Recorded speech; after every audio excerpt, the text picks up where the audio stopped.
जय हिंद दोस्तों, मैं राजकुमार आप सभी का स्वागत करता हूं ज्ञानपीठ जीके पॉइंट के इस यूट्यूब चैनल पर।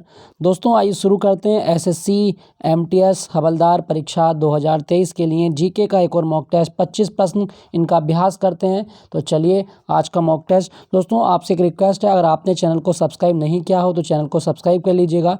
और आपसे एक रिक्वेस्ट ये भी है, अगर आप एसएससी एमटीएस को मतलब एमटीएस एग्ज़ाम की तैयारी कर रहे हैं तो आप इस मॉक टेस्ट को पूरा देखिएगा, बहुत बहुत कुछ जानने को मिलेगा। और दोस्तों मैं दावा के साथ कहता हूं कि मैं पूरा अगर आप पूरी क्लास देखेंगे तो आपको बहुत नॉलेज मिलेगी जीके के मामले में। तो चलिए फिर पहले क्वेश्चन की ओर बात करते हैं। पहला प्रश्न आपकी स्क्रीन पर, एक विश्व विरासत स्थल एक सीमा चिन्ह होता है जिसे आधिकारिक तौर पर डैश द्वारा स्वीकार किया जाता है। दोस्तों हमें इसका आंसर बताना है कि जो सीमा चिन्ह होता है ये किसके द्वारा तैयार होता है। दोस्तों इसका सही जवाब होगा यूनिसेफ, ऑप्शन सी, यूनिसेफ के द्वारा ये तैयार किया जाता है। ठीक है दोस्तों अगर आपसे पूछा जाए कि जो यूनिसेफ है ये कब बना था,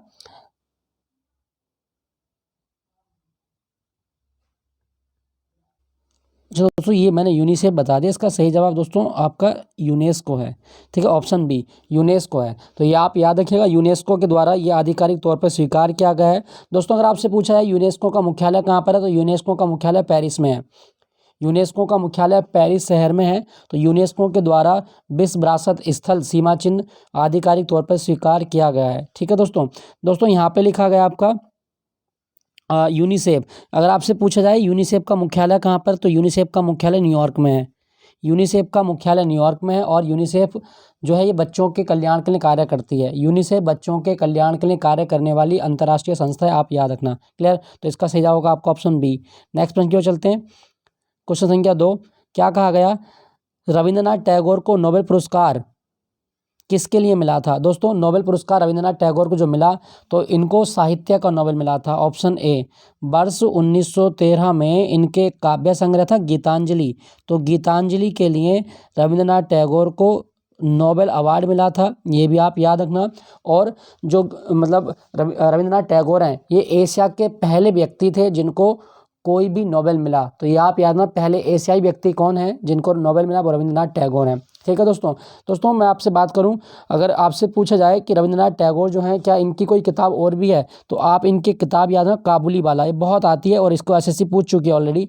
काबुली वाला पुस्तक किसने लिखी है, तो काबुली वाला पुस्तक रविंद्रनाथ टैगोर के द्वारा लिखी गई। इनकी एक किताब और भी है, रचना है the post office. The post office ये जो किताब लिखी गई ये किसने लिखी है, तो द पोस्ट ऑफिस जो किताब है ये भी इनकी रचना है। तो ये भी आप याद रखिएगा, काबुली वाला है, गोरा है, ठीक है, द क्रिसेंट मून है, बहुत सारी किताबें रविंद्रनाथ टैगोर के द्वारा लिखी गई। और रविंद्रनाथ टैगोर जो हैं इन्होंने भारत का राष्ट्रीय गान जन गण मन भी लिखा है।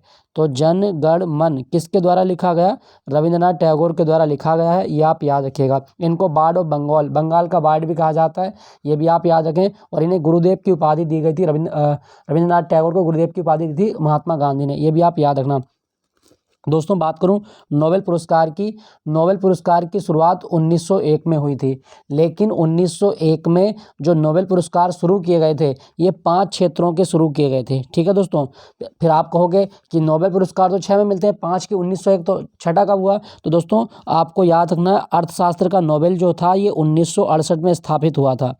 अर्थशास्त्र का नोबेल 1968 में, बाकी सारे नोबेल आपके 1901 में। तो नोबेल पुरस्कार 6 क्षेत्रों में मिलता है वर्तमान में। देखो शांति के नोबेल को छोड़कर सारे नोबेल पुरस्कार स्वीडन में मिलेंगे।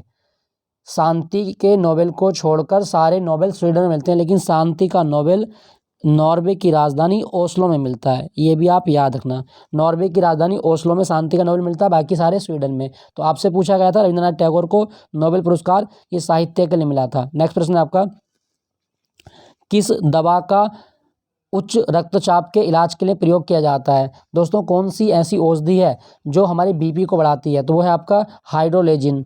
हाइड्रोलेजिन जो दवा है ये हमारे बीपी के उपचार के लिए प्रयोग की जाती है, आप याद रखना। दोस्तों अगर आपसे पूछा जाए कि मानव का सामान्य रक्तदाब कितना होता है, तो 120/80, 120/80 mmHg, ये भी आप याद रखना। 120 सिस्टोल होता है और 80 डायस्टोल होता है। ठीक है, तो 120/80 ये मानव का बीपी होता है, आप याद रखिएगा। क्लियर, चलिए अगले प्रश्न की ओर चलते हैं। नेक्स्ट आपका चुकंदर, चुकंदर पौधे का डैश भाग है। दोस्तों चुकंदर किसका उदाहरण है? तो आप याद रखना, चुकंदर जो होता है ये रूट होता है। इसका सही जवाब क्या होगा? रूट, मुख्य जड़ होता है। तो इसका सही जवाब है आपका ऑप्शन ए, चुकंदर जड़ का प्रतिरूप होता है, आप याद रखिएगा। ठीक है दोस्तों, आप देखो याद रखना, कोई भी ऐसी मतलब सब्जी जिसमें नोड बनता है, नोड का मतलब है कि आँख बनती है। जैसे आपका आलू देखा होगा आपने, आलू में आँख बनती है। जैसे आपने प्याज देखी होगी, प्याज में आँख फूटती है। अरबी देखी होगी, उसमें आँख फूटती है। तो जिसमें आँख फूटती है वो तना होता है, जिसमें आँख नहीं फूटती वो जड़ होती है। जैसे चुकंदर, चुकंदर जड़ होती है। क्लियर दोस्तों? चलिए अगले प्रश्न की ओर चलते हैं। आनुवांशिकता की बुनियादी इकाई क्या है? दोस्तों जो जेनेटिक्स है, जेनेटिक्स की मूल इकाई क्या होती है? तो ये जीन होती है। ऑप्शन डी, जीन आनुवांशिकता की मूल इकाई है, आप याद रखना दोस्तों, बहुत इंपॉर्टेंट है, कई बार आता है। दोस्तों कभी अगर आपसे पूछा जाए कि आनुवांशिकता का जनक किसे कहा जाता है, तो दोस्तों आनुवांशिकता का जनक ग्रेगर जॉन मेंडल को कहा जाता है। मेंडल ने आनुवांशिकी से संबंधित नियम दिए थे, ये आप याद रखना। तो ग्रेगर जॉन मेंडले, इनके द्वारा आनुवांशिकता के नियम दिए गए हैं, ये आप याद रखना है। क्लियर दोस्तों? दोस्तों यहाँ पे लिखा गया आपका क्रोमोसोम, मानव में कितने पेयर होते हैं क्रोमोसोम के? 23 पेयर होते हैं। मानव में 23 पेयर पाए जाते हैं क्रोमोसोम के, जिसमें आपके किस तरह से लिखते हैं हम? 22+XX और 22+XY, 22+XX और 22+XY। मतलब है कि ये वाले जो पेयर होते हैं, ये XX वाले ये फीमेल को बताते हैं। ठीक है, ये फीमेल के लिए होते हैं, आप याद रखिएगा, ये फीमेल के हैं और ये वाले आपके मेल के होते हैं। XY मेल के होंगे और XX आपके फीमेल के होते हैं। क्लियर? तो आपसे पूछा गया था आनुवांशिकता की इकाई, वो है आपके जीन। Option D. नेक्स्ट प्रश्न, एसिटिक एसिड को क्या कहा जाता है? दोस्तों एसिटिक एसिड को सिरका कहा जाता है। ऑप्शन डी, सिरका। इसका सूत्र बहुत इंपॉर्टेंट है, कई बार एग्जाम में आता है, तो आप याद रखिएगा। इसका सूत्र है आपका CH3COOH, CH3COOH, acetic acid. Vinegar, vinegar में जो होता है ये वो यही अम्ल होता है। दोस्तों यहाँ पे लिखा गया आपका बेकिंग सोडा, बेकिंग सोडे का सूत्र जरूर याद रखिएगा, NaHCO3, बेकिंग सोडे का सूत्र है। सोडियम बाइकार्बोनेट को बेकिंग सोडा कहा जाता है। कास्टिक सोडा सोडियम हाइड्रोक्साइड होता है, NaOH। Caustic soda sodium hydroxide होता है, ये आप याद रखना है। नेक्स्ट प्रश्न की ओर चलते हैं। क्वेश्चन है आपका, कौन सा एक ध्रुवीय सहसंयोजी बंध है? दोस्तों ध्रुवीय सहसंयोजी बंध का मतलब होता है, अगर आप इसको जल में घोलेंगे तो ये टूट जाएगा। किसमें? आपके धनायन और ऋणायन में, मतलब ये आपके प्लस वाले आयन और माइनस वाले जो आयन होते हैं, इनमें टूट जाता है। तो कौन सा है आपका? दोस्तों वो है आपका PCl। PCl जो होता है ये आपका एक ध्रुवीय सहसंयोजी बंध है, आप याद रखना। क्लियर दोस्तों? चलिए अगले प्रश्न की ओर चलते हैं। नेक्स्ट आपका क्वेश्चन संख्या 8, क्या कहा गया है? डैश, यहाँ खालिस्तान में भरना क्या आएगा? कंप्यूटर की मेमोरी, अरिथमेटिक लॉजिक यूनिट और इनपुट डिवाइस आदि को बताता है कि किसी कार्यक्रम के इंस्ट्रक्शंस का कैसे प्रतिक्रिया देना है। दोस्तों ALU जो और जो मेमोरी यूनिट होता है, ये किसका पार्ट है? तो आप याद रखना, ये मेमोरी जो होती है कंट्रोल यूनिट की पार्ट होती है। ऑप्शन सी, यानी कि CPU के पार्ट में आते हैं ये आपके। ऑप्शन सी इसका सही जवाब है। एक जो CPU होता है इसके 3 पार्ट बनेंगे आपके, एक ALU, एक मेमोरी और एक रजिस्टर। ठीक है, इनपुट डिवाइस भी इसी में आता है, तो ये CPU। और कभी क्वेश्चन आए कि कंप्यूटर का दिमाग किसे कहा गया है? दोस्तों कंप्यूटर का दिमाग कंट्रोल यूनिट को ही कहा जाता है, CPU को कंप्यूटर का दिमाग कहा जाता है। नेक्स्ट प्रश्न की ओर चलते हैं। क्वेश्चन संख्या 9, क्या कहा गया? अंग्रेजी किस राज्य की शासकीय भाषा है? इस खालिस्तान में राज्य भरना है कि अंग्रेजी शासकीय भाषा किस राज्य की, इन ऑप्शन में। दोस्तों इसका सही जवाब होगा आपका मेघालय। मेघालय की शासकीय भाषा अंग्रेजी है, आप याद रखिएगा। साथ साथ नागालैंड और अरुणाचल प्रदेश की आधिकारिक भाषा वो भी अंग्रेजी है। ठीक है, उनकी ऑफिशियल है, इसकी आपकी ये आप एडमिनिस्ट्रेटिव है, ये भी आप याद रखना। ठीक है, तो मेघालय की शासकीय भाषा आपका अंग्रेजी। दोस्तों अगर आपसे पूछा जाए कि मेघालय कब बना था, तो 21 जनवरी 1972 को मेघालय की स्थापना की गई है, ये आप याद रखना। ठीक है, मेघालय की स्थापना 21 जनवरी 1972 को हुई है। मेघालय का ना एक डांस याद रखना, बहुत इंपॉर्टेंट है, लाहो। लाहो, लाहो कहाँ का डांस है? मेघालय का डांस है लाहो। इसके मैं आपको 3 त्यौहार बता देता हूँ जो काफ़ी आते हैं आपके एग्जाम में। वांगाला बहुत आता है एग्जाम में, एक कृषि फेस्टिवल होता है यहाँ का, एग्रीकल्चर फेस्टिवल वांगाला। एक साद सुक मीम बहुत आता है एग्जाम में, साद सुक मीम, ये भी आप याद रखना। दूसरा नोंग क्रेम बहुत आता है आपके एग्जाम में, नोंग क्रेम, नोंगक्रेम। तो ये सब त्यौहार आपके कहाँ के हैं? मेघालय के हैं। तीनों आप याद रखना। दोस्तों मेघालय में गारो, खासी, जयंतिया पहाड़ी भी हैं। गारो, खासी, जयंतिया पहाड़ियाँ कहाँ पर हैं? मेघालय में गारो, खासी, जयंतिया पहाड़ियाँ हैं। ठीक है, ये जनजाति भी हैं और ये पहाड़ी भी हैं। क्लियर। अच्छा, आपसे ना एक क्वेश्चन ये पूछेगा कि भारत में सबसे ज़्यादा वर्षा वाला स्थान कौन सा है? मौसिन राम। मौसिन राम भारत में सबसे ज़्यादा वर्षा वाला स्थान है और ये जो स्थान है ये मेघालय में है, खासी पहाड़ियों पर स्थित है, याद रखिएगा। तो अंग्रेजी कहाँ की भाषा थी? मेघालय की। दोस्तों अगर आपसे पूछा है असम की भाषा क्या है? बोडो। गोवा की भाषा क्या है? कोंकणी। कोंकणी किस राज्य की आधिकारिक भाषा है? वो आपकी गोवा की है, ये आप याद रखना। ठीक है, चलिए बाकी छत्तीसगढ़ की हिंदी है। नेक्स्ट वन की ओर चलते हैं। सागा दावा किस राज्य का त्योहार है? दोस्तों सागा दावा एक बौद्ध धर्म का त्योहार है और ये सिक्किम में मनाया जाता है। ऑप्शन डी, सिक्किम का त्योहार है सागा दावा। क्या सिक्किम का और त्योहार आपको याद रखना है? हाँ, भूमचू। भूमचू उत्सव कहाँ मनाया जाता है? सिक्किम में। दूसरा लुसूंग। लुसूंग कहाँ का नववर्ष है? सिक्किम का नववर्ष लुसूंग कहलाता है। तो ये आप याद रखना, लुसूंग सिक्किम का नववर्ष है। क्लियर। सिक्किम का एक त्योहार आप और याद रखना, फांग लापसोल। फांग लापसोल ये भी आपका बौद्ध धर्म का त्योहार है, ये भी आप याद रखें, फांग लापसोल। क्लियर। अच्छा दोस्तों, सिक्किम जो है ना भारत में जो राज्य का स्टेटस मिला था, 36वां संविधान संशोधन किया गया था 1975 में। तो 36वें संविधान संशोधन 1975 के द्वारा 16 मई को 1975 में सिक्किम भारत का राज्य बना था। तो 16 मई 1975 को सिक्किम भारत का 22वां राज्य बनाया गया था। भारत में सबसे कम आबादी सिक्किम की है, 6,10,000। ठीक है, 2011 की जनगणना के अनुसार सिक्किम की आबादी 6,10,000 है, ये आप याद रखना। और सिक्किम भारत का पहला जैविक राज्य भी है। ठीक है, इसकी राजधानी गंगटोक है, ये भी आप याद रखना। यहाँ पे भूटिया जनजाति रहती है, बहुत आती है एग्जाम में भूटिया जनजाति। क्लियर। तो क्वेश्चन संख्या 11 की ओर चलते हैं। क्या कहा गया है? एक ही मुद्रा की आपूर्ति पर यदि सरकार ने करों की दर कम कर दी है तो निम्नलिखित में से कौन सा कथन सत्य है? दोस्तों यदि एक ही मुद्रा की आपूर्ति पर सरकार ने दर कम कर दी है तो आप इसको कहेंगे कि प्रयोज्य आय में निश्चित रूप से वृद्धि होगी। प्रयोज्य आय में निश्चित रूप से वृद्धि होगी, आप याद रखिएगा। ठीक है दोस्तों, चलिए अगले प्रश्न की ओर चलते हैं। क्वेश्चन संख्या 12। क्वेश्चन संख्या 12 क्या कहा गया है? निम्नलिखित में से कौन सी ग्रीन हाउस गैस नहीं है? अच्छा, इसके ऑप्शन देखने पड़ेंगे। वैसे मैं आपको बता दूं कि कौन सी गैस ग्रीन हाउस नहीं होगी, वो आप लगा सकते हैं। देखो, carbon dioxide green house gas है, मीथेन CH4 जिसको बोलते हैं, nitrous oxide green house gas है, साथ साथ परफ्लोरोकार्बन, हाइड्रोफ्लोरोकार्बन, सल्फर हेक्साफ्लोराइड, ये सब आपकी ग्रीन हाउस गैस होती हैं। यहाँ तक कि जो वाटर वेपर होती है वो भी ग्रीन हाउस गैस है। ग्रीन हाउस गैस का मतलब है कि पृथ्वी के भूमंडलीय तापमान बढ़ा देती हैं। तो आप इसके ऑप्शन देख लेते हैं कौन कौन सी गैसें हैं आपकी। तो दोस्तों यहाँ पे ऑप्शन में कार्बन डाइऑक्साइड ये ग्रीन हाउस गैस है, जल वाष्प ग्रीन हाउस गैस है, nitrous oxide green house gas है, लेकिन carbon monoxide green house gas नहीं है, याद रखिएगा। दोस्तों अगर आपसे पूछा जाए क्या कोई प्रोटोकॉल है जो ग्रीन हाउस गैस के उत्सर्जन को कम करता है? हाँ, एक प्रोटोकॉल है क्योटो प्रोटोकॉल। तो क्योटो प्रोटोकॉल किससे संबंधित है? ग्रीन हाउस उत्सर्जन को कम करने के लिए ये संबंधित है। ठीक है, आप याद रखना। तो इसका सही जवाब है carbon monoxide, option C. Next प्रश्न की ओर चलते हैं। आमों को कृत्रिम रूप से पकाने के लिए आम को कृत्रिम रूप से पकाने के लिए किस रसायन का इस्तेमाल किया जाता है? दोस्तों जो फल होते हैं ना, इनको अगर आप कृत्रिम रूप से पकाएंगे तो इसके लिए कैल्शियम कार्बाइड का प्रयोग किया जाता है।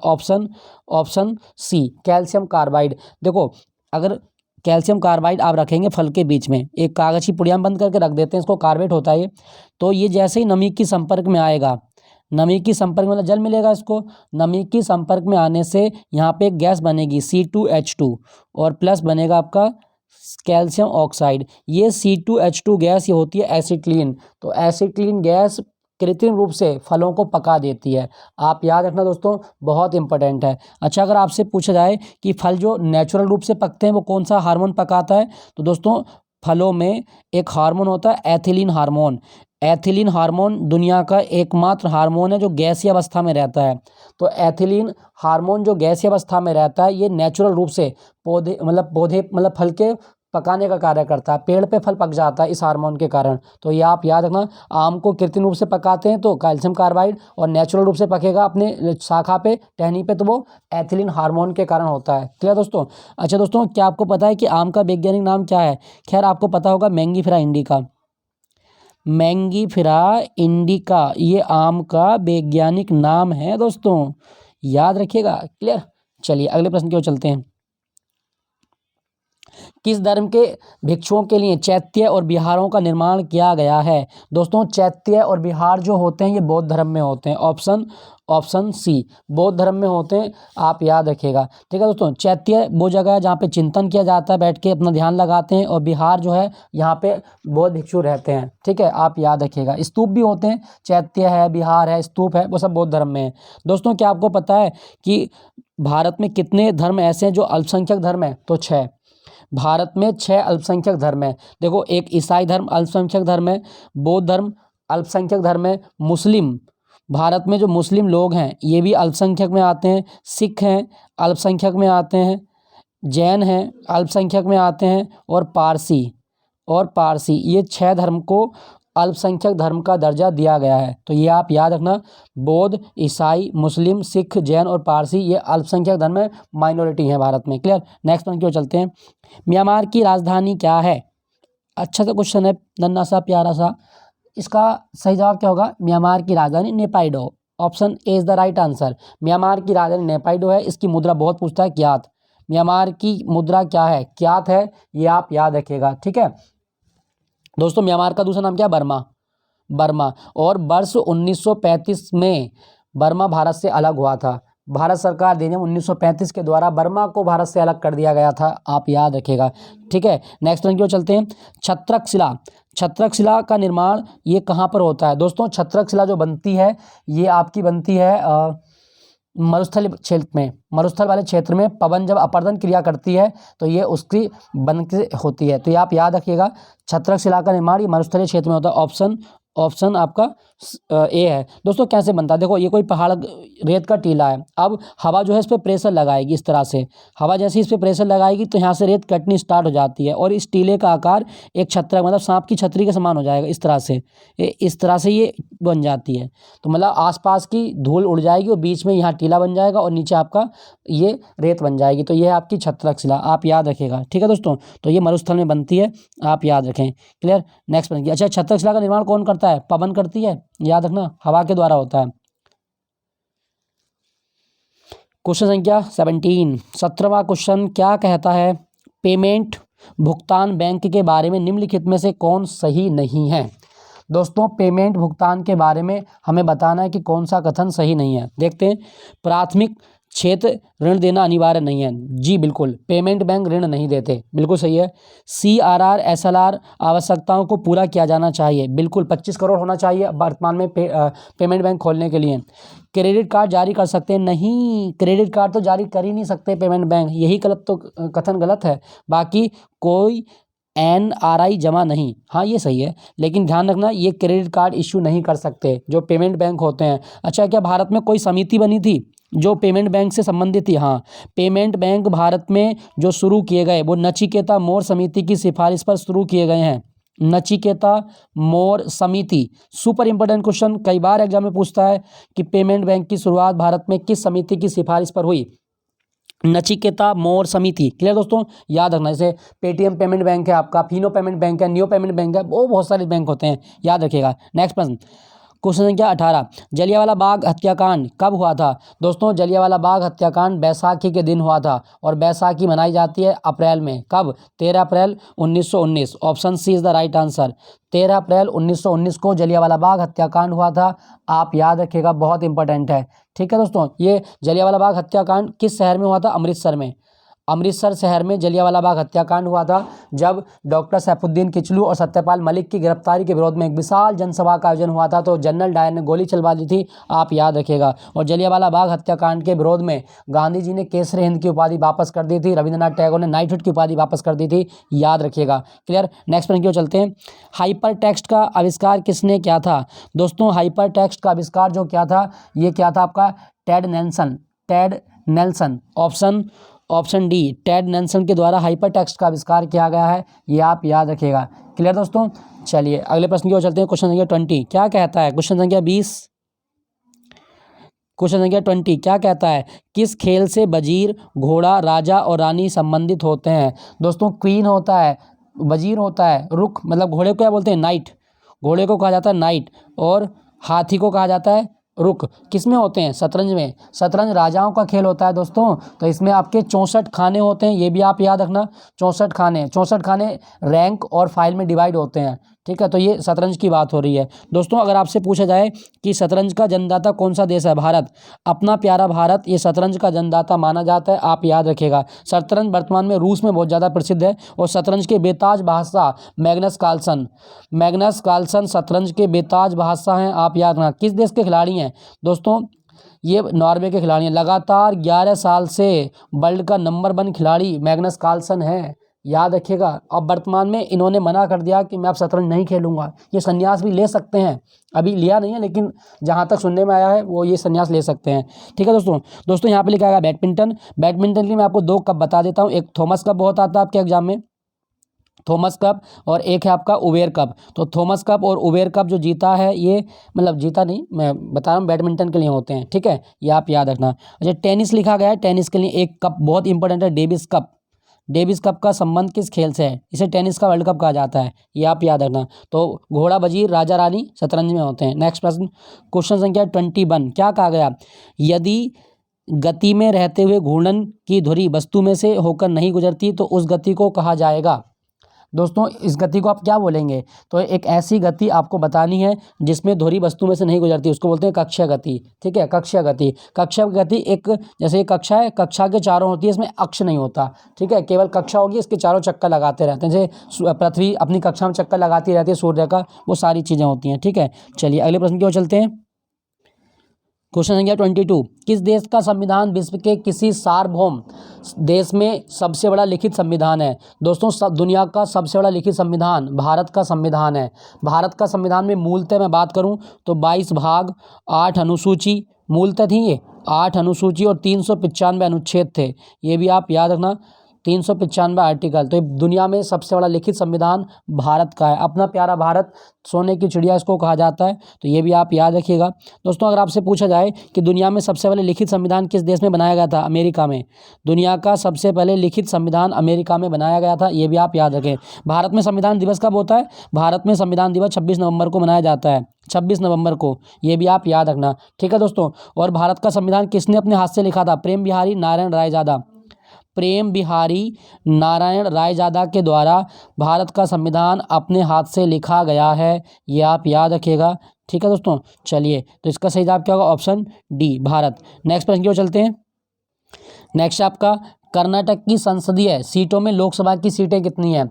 दोस्तों कर्नाटक में लोकसभा की 28 सीटें हैं, ऑप्शन सी 28 सीटें कर्नाटक की। दोस्तों कर्नाटक का एक डांस याद रखिएगा, बहुत इंपॉर्टेंट है दोस्तों, बहुत आता है एग्जाम में। और कर्नाटक का डांस है आपका यक्षगान। यक्षगान कहाँ का डांस है? कर्नाटक का डांस है। एक ढोलू कुनीथा बहुत पूछता है एग्जाम में, ढोलू कुनीथा कहाँ का डांस है? तो कर्नाटक का डांस है ढोलू कुनीथा, ये भी आप याद रखें। भारत में सबसे ज़्यादा कॉफ़ी कर्नाटक में होती है।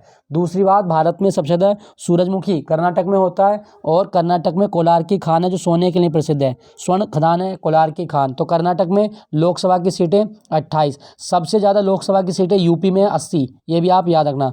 नेक्स्ट आपका हमारी संसद की कार्यवाही का प्रथम घंटा क्या कहलाता है? दोस्तों संसद की कार्यवाही का प्रथम घंटा जो होता है इसको कहा जाता है आपका, तो इसका सही होगा ऑप्शन सी, प्रश्नकाल कहा जाता है। ठीक है दोस्तों, प्रश्नकाल ठीक 11 बजे से 12 बजे तक मतलब रहता है आपका, तो ये आप याद रखना। 11 से 12 बजे का काल प्रश्नकाल कहलाता है, ये आप याद रखें। अच्छा शून्यकाल की शुरुआत कब होती है? ठीक 12 बजे, 12 से लेकर 1 बजे तक का जो काल है वो शून्यकाल है। और शून्यकाल हमारी संसदीय प्रणाली में 1962 में शुरू किया गया था। ठीक है, शून्यकाल किस देश की देन है?